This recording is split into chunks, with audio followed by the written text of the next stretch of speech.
Hello friends, जय जगन्नाथ। तो निबंध पर आज थिला आमर जाईरगड़ा।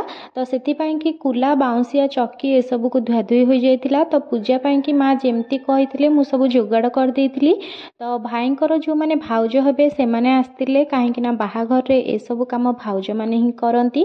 तो से प्रथम कुला बाउंसिया और चक्की हलदी लगे देते। तो सिंदूर आ कला भी लगे देते। तो भाई जेहेतु मु सान से मुझे सब कम कर तो केवल तांक पाखु सब जोगाड़ दे देइथिले आ सेमाने करथिले। तो तापर सेमाने चक्की उपरे पान गुआ थोइकी दुब बरकोली पत्र देकी बंदापना कर देइथिले। तो एई पूजा रे हमर गुड़ भोग करा जाए। तो आपण मानक गाँव रे एमिति पूजा हुए कि नाही आउ भोगरे कौन लगा जाए तो कमेंट माध्यम रे निहाती जणाइबे।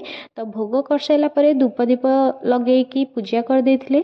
तो जेहेतु मु वीडियो करथिली सान बो मते पार्टी करुथिले। तो पूजा सरला परे चक्की रे मुग आ बिरी को अलग अलग रगड़ी देइथिले। तो से जो बिरी रगड़ा होइतिला ताकू बटा हेकी सेथिरे बड़ी परा जाइतिला, जहार कि वीडियो मु करि पारनी कहीं ना बाहाघर व्यस्तता भितर मु बहुत सारा वीडियो मिस कर देइछि, जोटा कि मते टोटाली भी भल लागुनी। तो जेतिकी वीडियो मो पाखरे अछि मु सेटा आपण मानक सहित शेयर करूची। तो जहा जदि मो वीडियोटी आपण मानक भल लागुची तो लाइक शेयर सब्सक्राइब निहाती करिवे। रहुची जय जगन्नाथ।